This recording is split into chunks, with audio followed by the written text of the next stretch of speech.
Also shared with him some impressions I had of my recent visit to the Caribbean. Our talks today over lunch will focus on the latest developments in the Gulf. As you all know, a few things have happened or seem to be happening overnight, and also on the Ukraine conflict. And the Indo-Pacific is, of course, on the agenda for the Quad meeting, which we will be doing on the 26th. Where defense and security cooperation is concerned, you're all aware that the 10-year major defense partnership framework agreement was recently renewed. A comprehensive underwater domain awareness roadmap was also signed.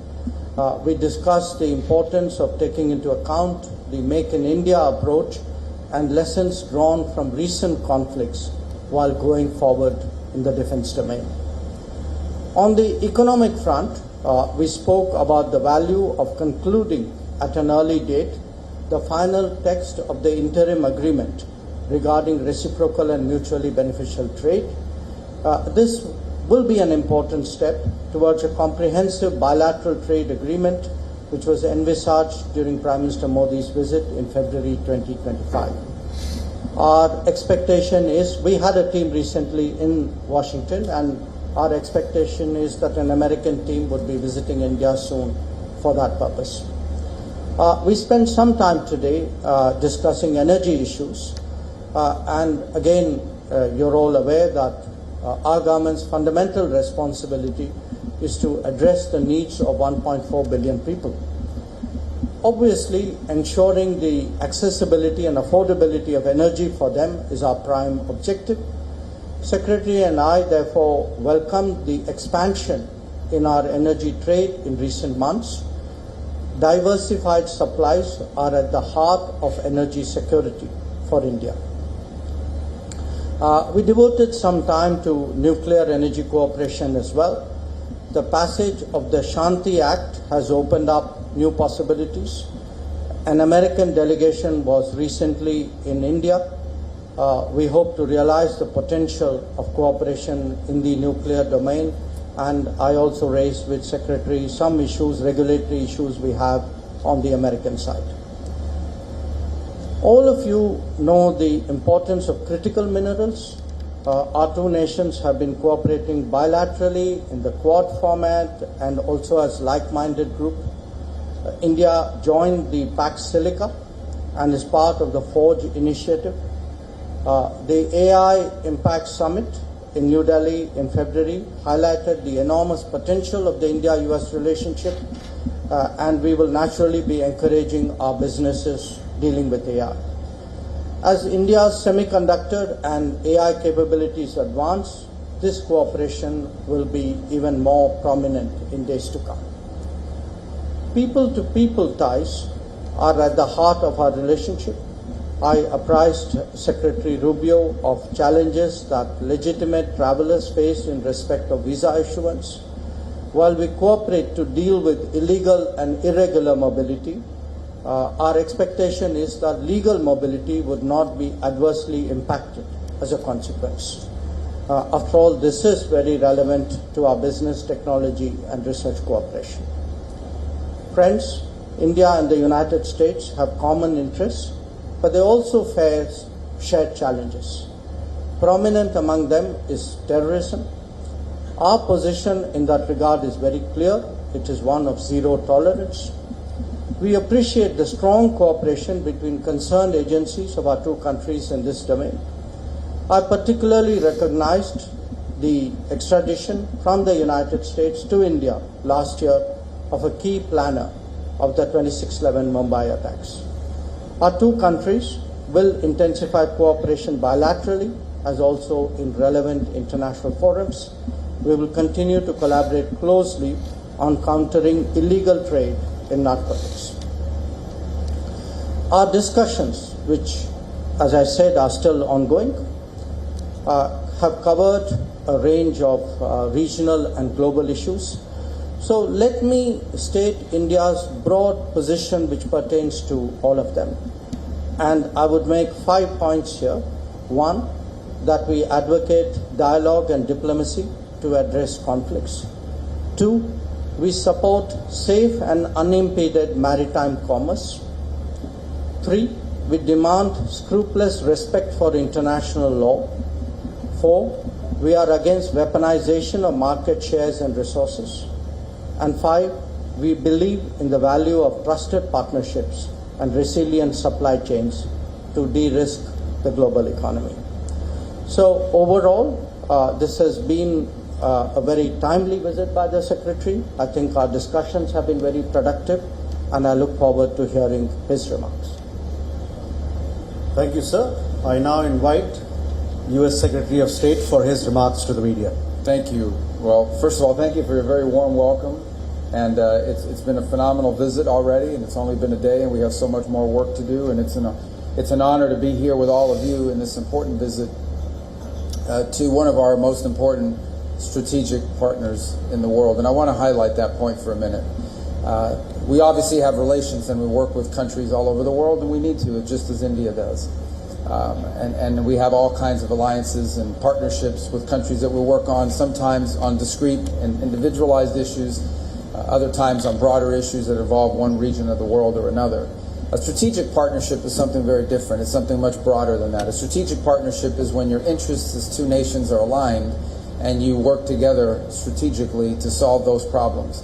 And the list of issues that we work together with India on, the breadth and scope of them, is what highlights the fact that India is an important strategic partner of the United States, one of our most important strategic partners in the world.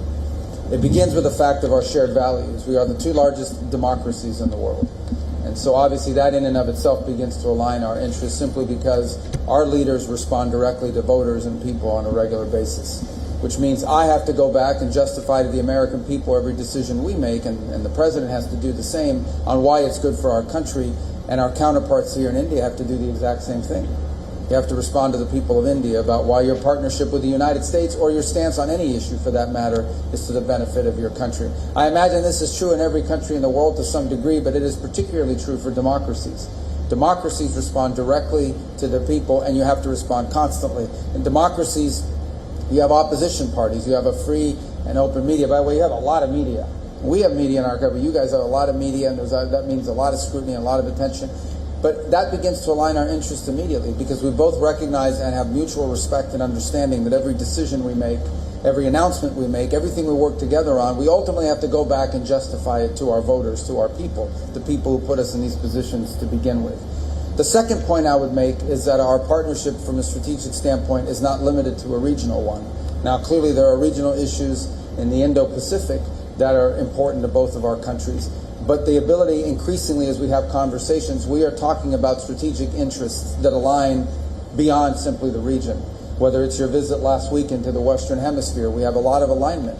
Whether it's our mutual interest in what's happening currently now in the Straits of Hormuz and beyond. And then on the topics as well. If you talk about the topics that we have a mutual interest on, both countries are strategic allies on the idea that access to critical minerals and supply chains are essential, an essential issue in the 21st century. The over-concentration of reliance on a single source for anything, particularly things that are vital for our economies, is one of the great challenges of the 21st century. And we are strategically aligned on that topic. On the issue of terrorism, both of our countries have suffered, both directly and indirectly, because of global terrorist networks. There is a strong counterterrorism alignment as a result of that. On innovation and ensuring that all of the promises of new technologies and new advances in the 21st century, all of them come with risks and rewards. Every technological advancement that's made individuals and societies more productive have always come with risks associated with them.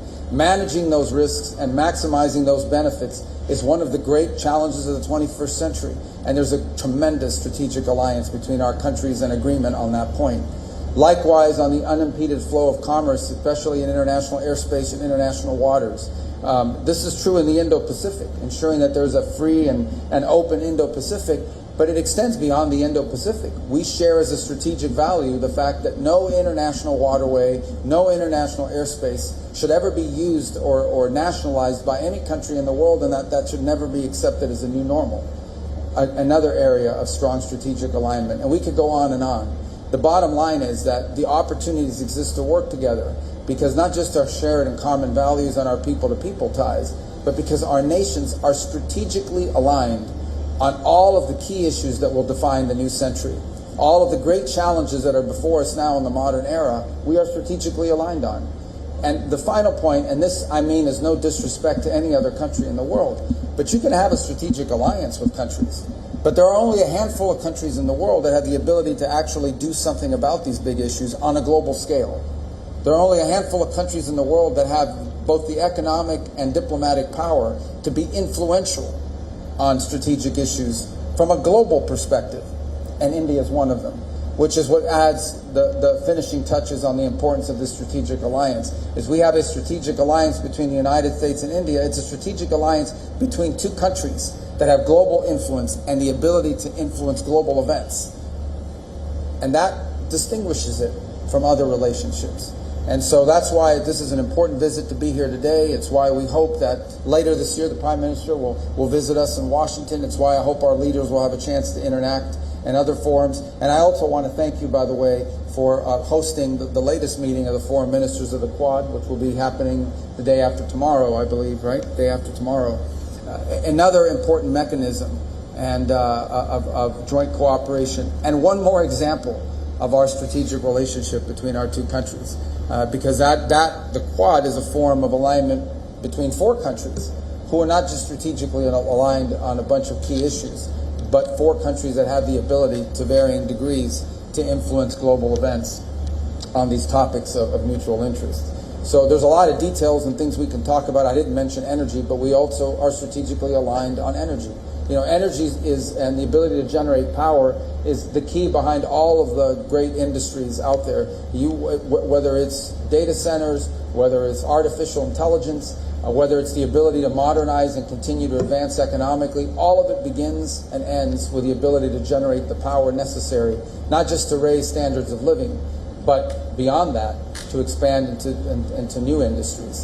And both of our countries are strategically aligned in ensuring that we have a world that can not just produce but deliver the energy resources that are necessary to power a modern economy. So I'm not given the breadth and scope of areas of alignment. One visit alone will never solve or be able to address all of these. But this continuing dialogue and engagement between our countries is important because, as I said, I think it's not just evidence of the importance of our strategic alliance, but it's necessary in order to continue to advance on all of these topics. So thank you for your warm welcome. Thank you all for covering these events here today. And I look forward to returning many times. You know, 4 days for a country of this size, of this beauty, and of this diversity, and all the things you have to show us. We can't possibly see it all in 4 days, but we're going to try, or we're going to die trying, because it's a pretty packed schedule. And I appreciate everything you facilitated for us in our time here together. Thank you. Thank you, sir. We now open the floor for some questions. Please be brief as you ask your question, and please do introduce yourself and your organization. We'll begin there. Kadambani, this side, please. Good afternoon. I'm Kadambani Sharma. I'm an independent journalist. I have a question for both of you. First, Secretary Rubio, to you. Indian students, engineers, doctors, researchers have contributed enormously to US economy and innovation ecosystems. But the recent changes in J1 visa, F1, H1B visa are being seen in India as hurting the core pillar of people-to-people relationship. What does your administration have to say about this in regard to Indians and the message to Indians in this regard? Dr. Jaishankar, to you, my question is, India today has strong relations with UAE, the Gulf countries, Israel, Iran, and of course US here. And how confident are you of managing all these relations at this time in the current situation? Would you say it is an example of multi-alignment? Thank you. Thank you. Let me just handle on the first of all, I take and accept what you just said about the contribution that Indians have made to the U.S. economy. Over $20 billion have been invested in the U.S. economy by Indian companies. We want that number to continue to increase, and obviously the expertise as well that they've provided into our economy has been very, very valuable. I don't want you to view, or anyone, I made this point yesterday in an interview, the changes that are happening now, or the modernization of our migration system into the United States, is not focused, it's not India specific, it is global, it's being applied across the world. We are in a period of modernization. And I'll be frank and honest with you because it's important to talk about this. We've had a migratory crisis in the United States. This is not because of India, but broadly, we had over 20 million people illegally enter the United States over the last few years, and we've had to address that challenge. In addition to that challenge, and I think this is true for India, this is true for every country in the world, okay? Everything that you do as a country needs to be in your national interest, and that includes your immigration policy. The United States, I believe, is the most welcoming country in the world on immigration. Every single year, 1 million people, roughly, become permanent residents of the United States and contribute greatly. My parents entered the United States as permanent residents in 1956 from Cuba. And so it's a process that's enriched us. But it has to be a process that's adjusted in every era to the realities of the modern times in which you live. And it's long overdue. So the United States is currently undergoing a process of reforming the system by which we choose how many people come into our country, who comes in, when they come in, etc. Anytime you undertake a reform, anytime you undertake a change in the system by which you admit people, or frankly, anytime you undertake a reform in any system, not just on immigration, there's going to be a period of transition that's going to create, some friction points and some difficulties and so forth. Ultimately, we think when this process is in place, once this process has been modernized, and that's really what it is. We are modernizing the U.S. immigration system for the 21st century so that it is an immigration system that's not just good for the America, but it's also good for the people that are coming.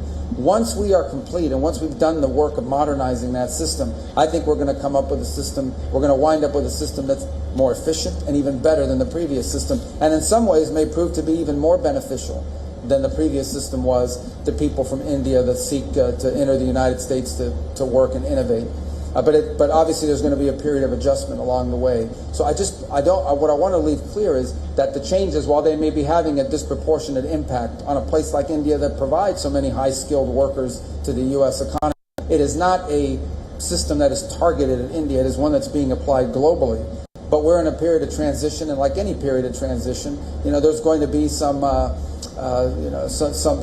on that road, but we think ultimately our destination is going to be a better system, a more efficient system, one that works better than the one that we had in place previously, and more sustainable, by the way.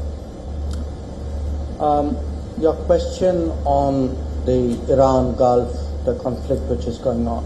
Well, look, India would be one of the very few countries who has very good relations, very strong relations with the United States, with Israel, with Iran, and with the Gulf countries. So we have, and we have real interest there. So for us, the challenge in this situation is how to maintain all these relationships, how to protect our equities, how to advance our interests. And we don't look at it as a zero-sum game. We have to manage and actually take care of all these accounts. So having said that, I would say there are some general principles by which we would approach this region. Obviously, we want peace and stability in the region. For us, the welfare, the well-being of the diaspora is crucial. 3, we want to see energy prices go down because we are a very big importer of energy and much of it comes from that region. 4, as I stated in my remarks, we very much are in favor of safe and unimpeded maritime commerce through the region. And what we want to see is really the markets open up there. We don't want to see constraints. So these would be the principles with which we would approach that region. And in a way, of course, every situation is unique. But I think we will find increasingly in the world that there will be conflicts or difficult situations where India, because our interests are growing, we have relationships with all the parties involved. I mean, we are seeing this in the Ukraine conflict as well, where We have, very strong relations with Russia. We have it with Europe. We have it with Ukraine as well. We have it with the United States. And then the question is, how do you manage them, all of them? So in that sense, yes, it is multi-alignment, because today's India has that range of interests which require us to manage multiple accounts. Thank you, sir. Sir, if you allow, we can take a group of questions together. Sure. That way we'll be able to cover more. Can we go here, Siddhant, please? Hi, sir. I'm Siddhant from WION. To Secretary Rubio, my question is on technological partnership. How do you see India as a trusted technological partner? The second question is on energy and critical minerals. Once your visit is over, what will be the key outcomes when it comes to these two aspects? And thirdly, there have been a lot of racist comments coming from United States against Indians, Indian Americans. Now, this goes against the basic premise of India-US relationship. So what's your take on that? Yeah, what's your third question? On a lot of comments, racist comments coming from US. That, of course, who made those comments? we all have seen those comments, sir. We have seen endorsement of those comments. Which ones? I'm So it's well known, sir. Anyway, Yeah. we And to EM Jaishankar, my question is, in terms of the energy partnership, we know that we are importing LNG, we are importing crude from United States, but there is a choke point at the Hormuz. So what is the future strategy when it comes to cooperation with the United States? we go this side. Sean from AFP, sorry. Thank you. Mr. Secretary, I wanted to ask you about the latest on Iran. The president said yesterday the final details are being worked out on Iran deal. Can you tell us what the status is now? As you've said many times, it should go back to the status quo ante on the Strait of Hormuz. Are you confident that this deal would do that? And then taking a step back, we've seen from this war, if it's going back to the Strait of Hormuz, we've seen thousands of people dead in Iran and elsewhere. We've seen billions of dollars spent. We've seen some alliances rattled by this, global energy prices rising, global economic shocks. Was this war worth it? And to the External Affairs Minister, you mentioned at the beginning the strategic convergence. Can I just ask you about the Iran war in particular? Was that did that meet the interest of India, and also the role of Pakistan? Pakistan's playing a very strong role with the United States right now. Does India have any concerns about that? Thanks very much. Thank you. We'll take one more question from this side. Vega from WSJ. Thank you. Secretary Rubio, some of Trump's own allies, Mike Pompeo, Lindsey Graham, and Ted Cruz, are warning that the deal that is taking shape could give Iran access to more money while leaving it with leverage over Hormuz and deferring the nuclear issue. Are they wrong on that? And for the minister, has the Trump administration shown the same commitment and investment in the Quad as the previous U.S. administration? And what concrete outcomes are you hoping to see beyond statements of support? So we can take these questions. All right. Do I go first? Or? Yeah. Okay. I don't know how to address that, but I'll take that very seriously about the comments. Look, I'm sure that there are people that have made comments online and other places, because every country in the world has stupid people. I'm sure there are stupid people here. There are stupid people in the United States that make dumb comments all the time. I don't know what else to tell you other than the United States is a very welcoming country. Our nation has been enriched by people who come to our country, have come from our country from all over the world, have become Americans, have assimilated into our way of life, and have contributed greatly. So that's all I can comment on that in regards to your point. Your second question, there's another question about technology cooperation. Absolutely. One of the reasons why we're such strong strategic allies is because India is a place that's very advanced technologically. You have companies that are on the leading edge of technology in a variety of fields. And you happen to be our ally in terms of country to country. So it is an area of tremendous partnership. It speaks directly to the point that I made a moment ago, and that is you can have an alliance with countries. And we have, we work with countries all over the world on a variety of issues. But there are only a handful of countries in the world where you can actually partner to influence global outcomes. And so India is one of those countries, which is the reason why our strategic alliance is so critical. It's a strategic alliance between two highly capable partners who have industries within our country, private industries within our countries that are on the leading edge of some of the top technologies of the 21st century. So it makes all the sense in the world, two democracies with a lot of pre-existing links with companies that are on the leading edge of cutting-edge 21st century technologies, partnering together to make sure that those technologies are not just developing and continuing to lead the world in innovation, but are doing so in a way that furthers our national interests. So that is on that point. On the Iran situation, there'll be, I believe, maybe more news coming out a little bit later today on this topic, and I'll leave it to the president to make further announcements on it. Suffice it to say that some progress has been made, significant progress, although not final progress has been made. Ultimately, I remind everybody, I think this ties into the second question that was asked with relations to it. What is the goal here? The goal here ultimately, the ultimate goal is that Iran can never have a nuclear weapon. Iran can never possess a nuclear weapon. The president has been clear about that. They will never possess a nuclear weapon, certainly not as long as Donald Trump is president of the United States. Related to that is this issue of the Straits. Okay, this is an international waterway. They don't own it.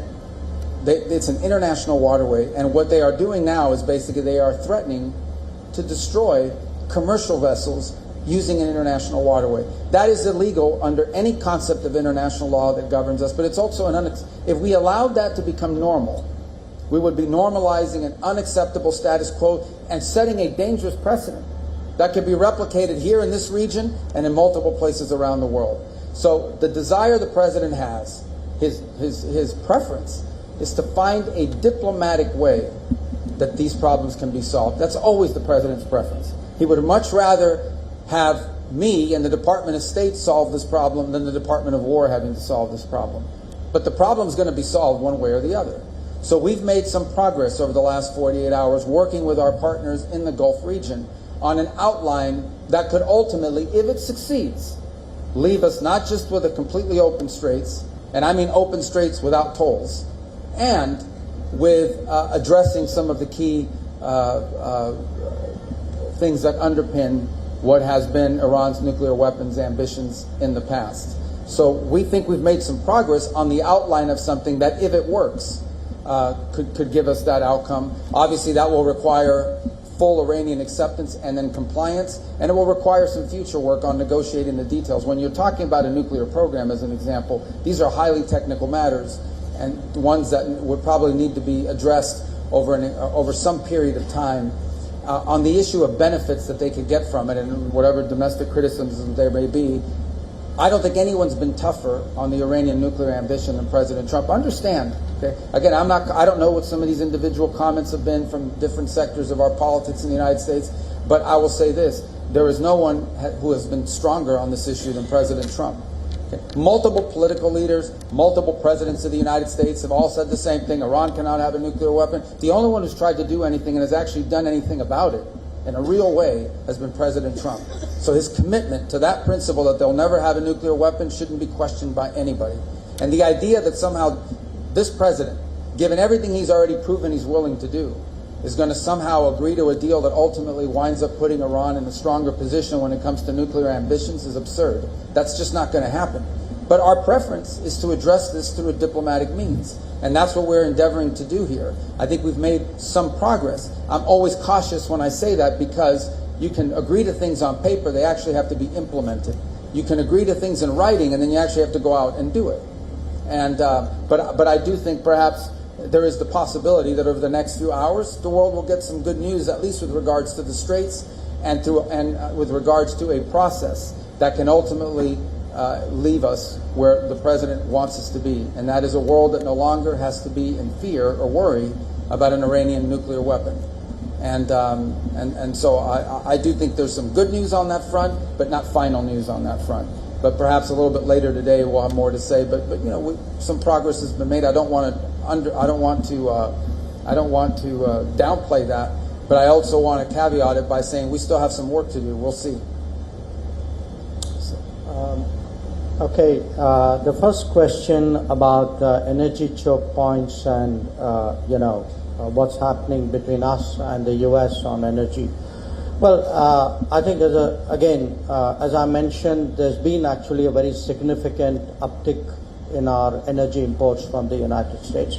It's not new. It started out many years ago, but I think it's really picked up in the last year. And where India is concerned, look, this is an era of de-risking, and probably energy more than anything else requires de-risking.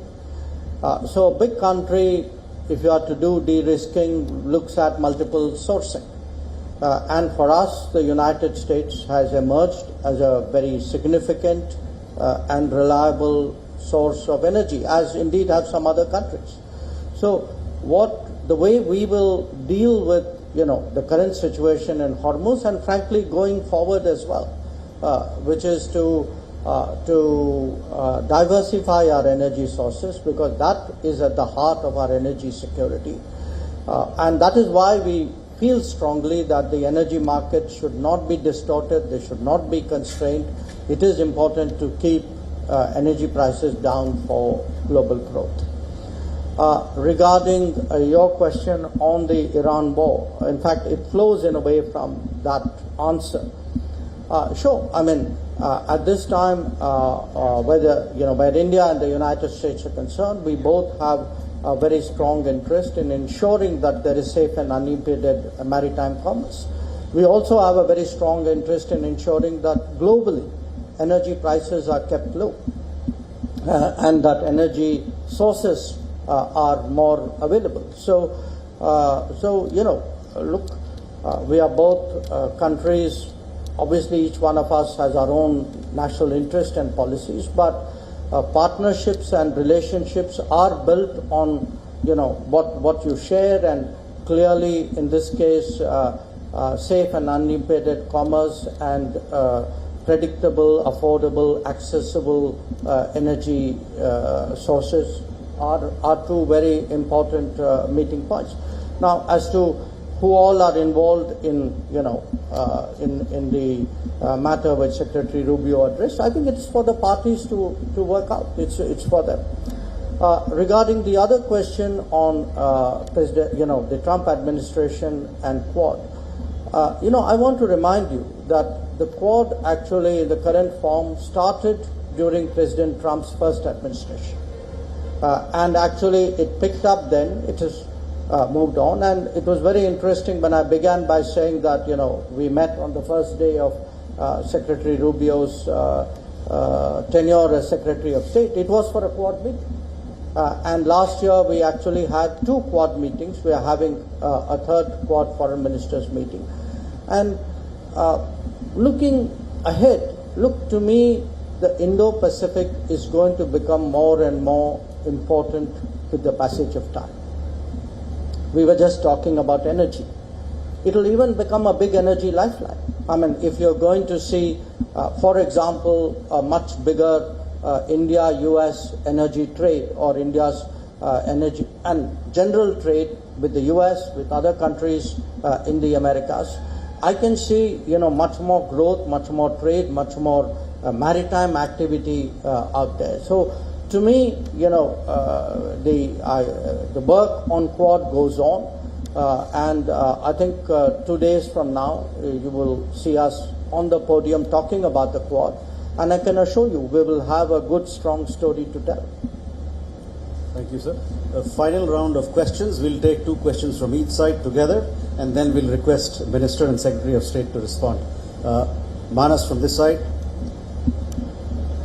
Secretary Rubio, after 25 years of very significant progress in India-US ties, including during President Trump's first tenure as the president, many in India feel that the relationship has lost the momentum in the last 1 year over issues including tariffs, a more transactional US approach, and mixed signals on Pakistan and China. So how do you see these views?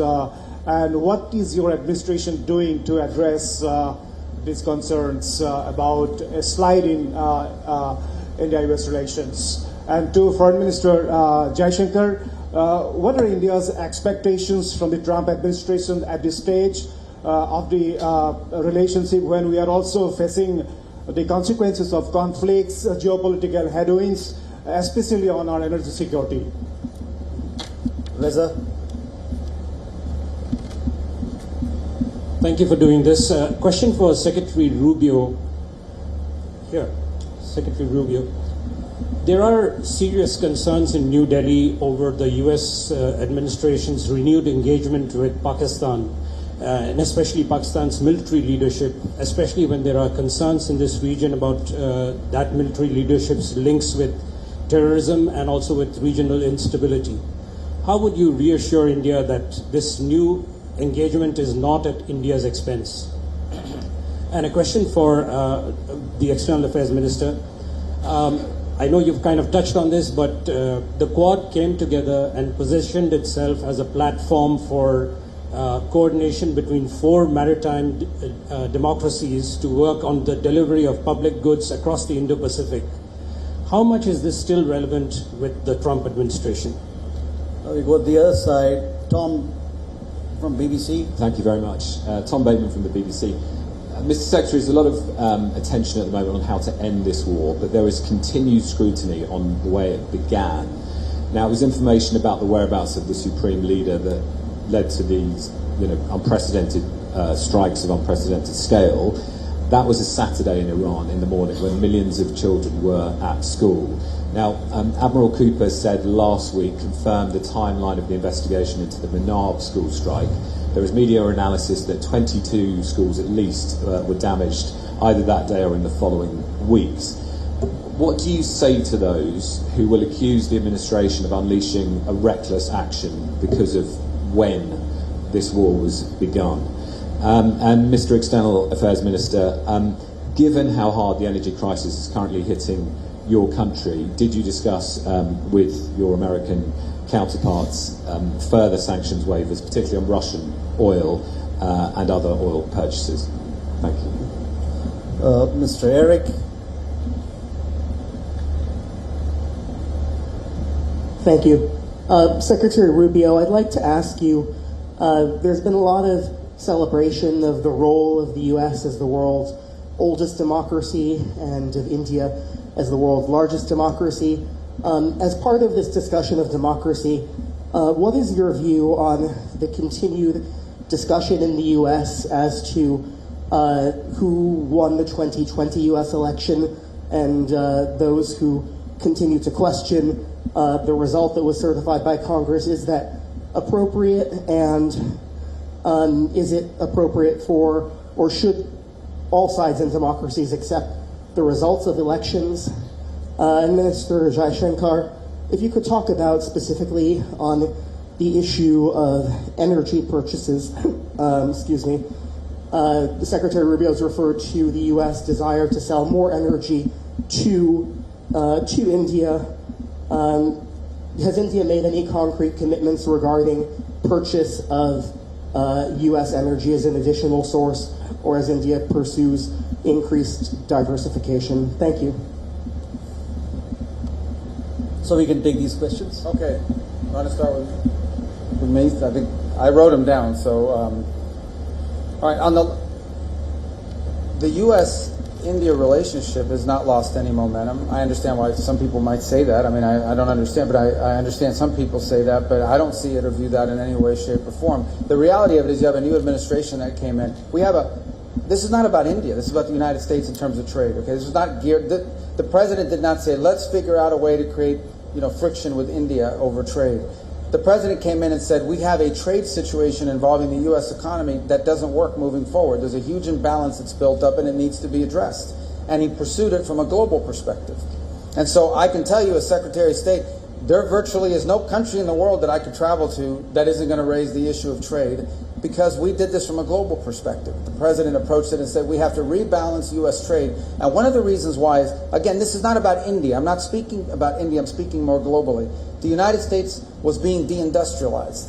Okay? We pursued trade policies that left us in a place where all of the means of production had been outsourced in such a way that left us vulnerable. That had to change, and it cost us jobs. It created huge displacement in our country. And that needed to be corrected. There needed to be a rebalancing of how we approach global trade, whether not just with India, with the European Union, with countries all over the world. And obviously, now the difference is India is a massive economy. This is a big economy. We're your leading trade partner. we do a lot of trade with India, and so obviously, there's a big difference between, rebalancing trade with a country of this size and magnitude, with the size and productive means of your economy, versus a smaller country that maybe all they provide is agriculture, as an example. So I think it's just gotten caught up in that. The good news is that through this rebalancing, we are ultimately seek and believe we will arrive at trade arrangements around the world that are good for the United States, but also good for our trade partners. And one of those we hope will be India. In fact, we are on the verge of making that happen. We are hopeful that our trade representative can visit here very soon. We had an Indian delegation in the United States, I believe last week or the week before. We've made tremendous progress, and I think we're going to wind up with a trade agreement between the United States and India that's going to be enduring and is going to be beneficial to both sides and sustainable in a way that addresses this national interest that we had. Beyond that, I would say that we continue to cooperate on a number of fields. As an example, when we came out with a Pax Silica proposal from the State Department, one of the first countries that joined was India. When we had our ministerial on critical minerals, the foreign minister was there, one of our key partners in that regard. It goes and speaks back to the strategic value of our partnership. This is an area of strategic concern for both sides, and we are partnering with it on it. And it is an example of what we wanted to continue to build on. So, in just the last few months, as I said, there's $20 billion of Indian investment in the U.S. economy, and that number continues to grow. So I think the relationship continues to be strong, and in fact, I believe by the end of this administration, it will be stronger than it's ever been. That's certainly our goal, and that's certainly what we're building towards. As far as our relations with other countries, yeah, we have relations, and we work at the tactical level, for example, and in many other ways with countries all over the world. So does India. And that's what responsible nation states do. But I don't view our relation with any country in the world as coming at the expense of our strategic alliance with India, for the reasons I've outlined here already earlier today. On the question of the war and look, that was a long question and said a lot of things I don't agree with, and I'm not going to speak to military tactics simply because that's not my department. I will say this to you. When this conflict began with Iran, the goals were outlined and they were very simple. And they were very clear. We were going to destroy their navy, which we have done. We were going to significantly reduce their ability to to launch ballistic missiles, because that was the conventional shield they were trying to hide behind, and we've achieved that objective. And we were going to do damage to the defense industrial base so they couldn't rebuild all of these things. We've achieved that as well. Those were the objectives of Epic Fury. Those objectives were achieved. Those were the targets of our operation. And that's what they were targeted on. Okay. On the other hand, Iran likes to sponsor proxy groups of terrorists. And these terrorists don't care what they blow up. They blow up anything and everyone. Okay, this is who we're dealing with. Okay, this is an Iran that not long ago, through their Hezbollah proxies, blew up a Jewish center in Argentina and killed a bunch of people. This is an Iran that innovated the use of roadside bombs that killed and maimed a bunch of people, including American servicemen, but a bunch of other people. This is an Iran that has organized the assassinations and the attempted assassinations of people all over the world, including civilians and dissidents and people they don't agree with. There is no nation on earth that sponsors more terrorism than Iran, and they've spent millions and millions of dollars sponsoring terrorism and targeting individuals all over the world, and including civilians have been caught up in that. Okay, that's what Iran has done. They didn't spend their millions and millions on building roads and bridges and improving the life of their people. That's why their people are always in the street protesting, because their economy has been in shambles, because they don't invest in their economy. They would rather invest in Hezbollah. They would rather invest in the rapists and the murderers of Hamas. They would rather invest in those groups than they do in their own people. That's what Iran invests in. And that's what you should be asking me about. That's what the BBC should be covering. And that's what these other media outlets should be covering, is how evil these people are in Iran and the damage they've done to people all over the world. The world's leading sponsor of terrorism is Iran. And look what they're doing now. They are holding hostage civilian vessels, including ships that have now been stuck in the Persian Gulf. They've laid mines in an international waterway. And yet, despite all of that, the United States remains committed to finding a diplomatic solution to this crisis. But let's be clear who we're talking about here. We're not talking about some pacifist government over there, some pacifist regime. We're talking about one of the most vicious regimes on the face of the earth and in modern history. That's what we're dealing with. And we were going to take away their missiles, we were going to take away their ability to make new ones, and we were going to wipe out their navy. Imagine if they had a real navy. What they have now is a bunch of small little speedboats that can lay mines and harass vessels, but they used to have a navy. Now that navy resides at the bottom of the ocean. And that was the objective of Epic Fury. As far as the question about democracy, I don't know what, I mean, democracy, every country that has a democracy has elections.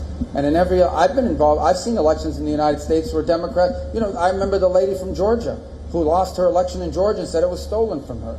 The bottom line is you have elections, and elections are conducted on the basis of rules and so forth, and sometimes those rules are not followed, sometimes those rules are not adhered to, sometimes those rules are played around with. Right now, Democrats are complaining about a redistricting process in the United States. But we're going to have elections in 2026. You guys cover it all the time. They're called the midterms. We're going to have elections in 2028. I was elected in elections when I was an elected leader. So at the end of the day, the democracies, as I said, rely on elections. Elections rely on rules. Those rules have to be followed.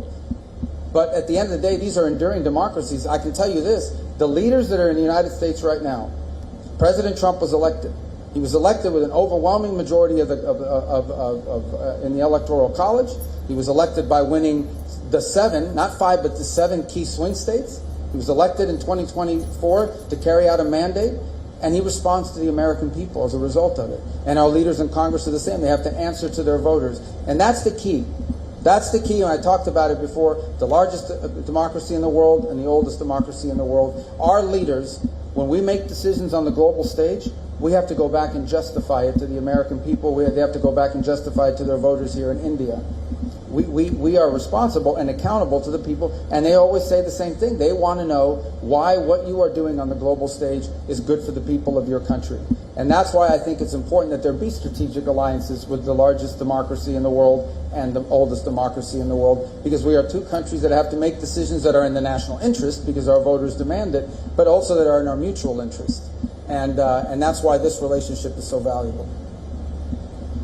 So, thank you.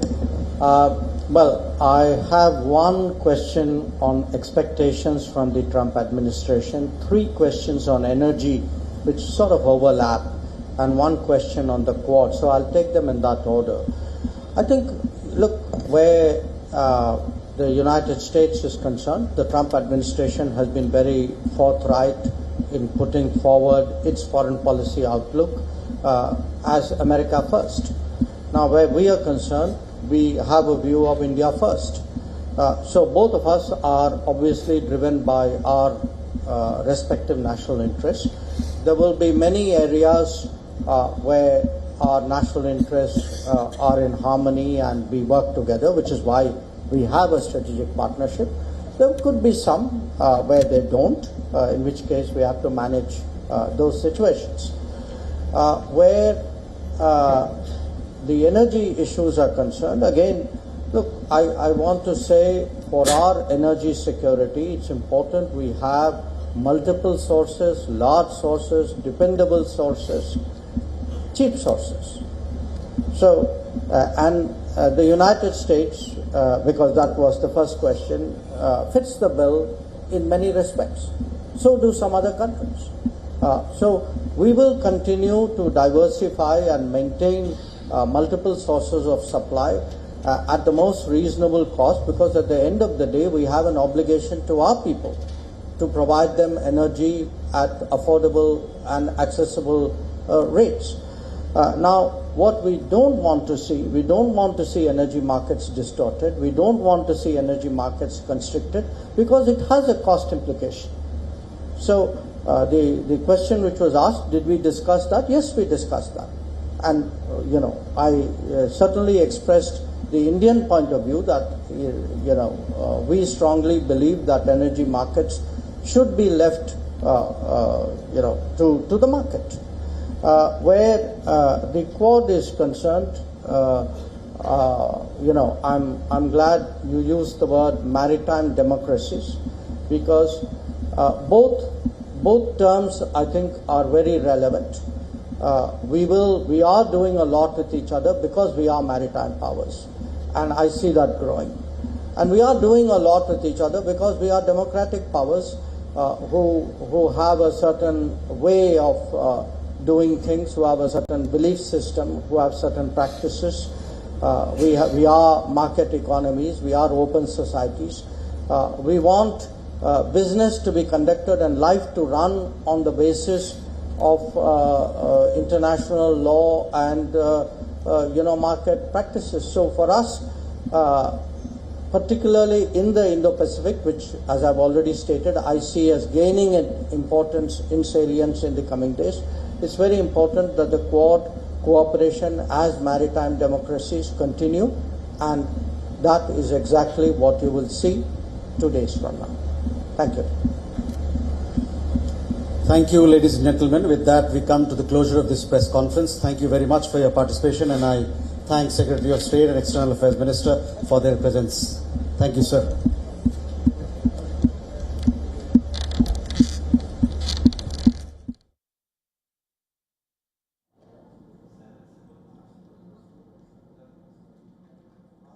All right, that was the U.S. Secretary of State Marco Rubio and External Affairs Minister S. Jaishankar addressing the media questions, and a lot of questions were taken on energy, on the Iran war, on technology, and of course the bilateral relations that exist between both the countries. Now, of course, we had Rubio, who also talked about the Iran conflict, talking about the objectives of the conflict, which also what, according to Rubio, was to destroy the Iranian Navy and also to attack the ballistic missiles.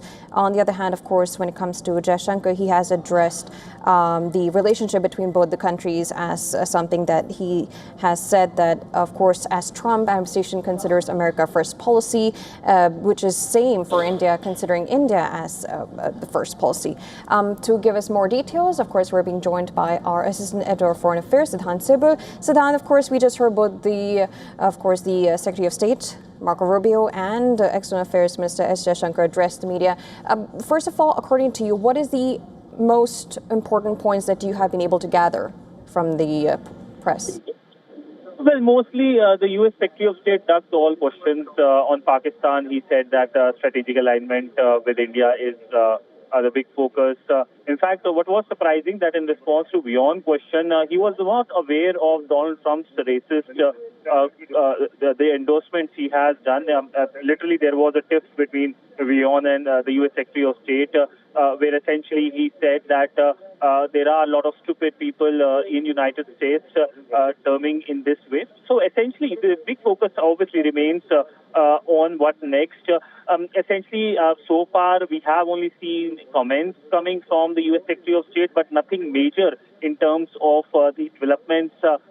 In terms of the energy cooperation, there was a lot of emphasis in the press conference. But what are the deliverables are the big focus. Will there be something, a path-breaking announcement? That is something to be seen. Now, we know that both sides focus essentially also on making sure that the relationship continues. But there was a certain uneasiness when it comes to this press conference, a lot of divergences, even though there was emphasis on convergences, but it was clear that the U.S. Secretary of State Marco Rubio was trying to not be very forthcoming on India's concerns. Siddhant, of course, we'll be coming back to you, of course, with all the updates and everything else that was discussed in this press conference. For now, we will take your leave for now. Thank you so much for joining us.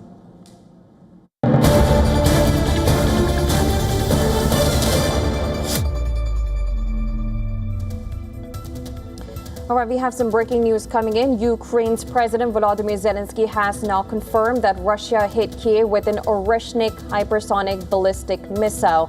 Now, Ukrainian army had earlier claimed that Russia targeted the Ukrainian capital with 600 drones, 90 missiles.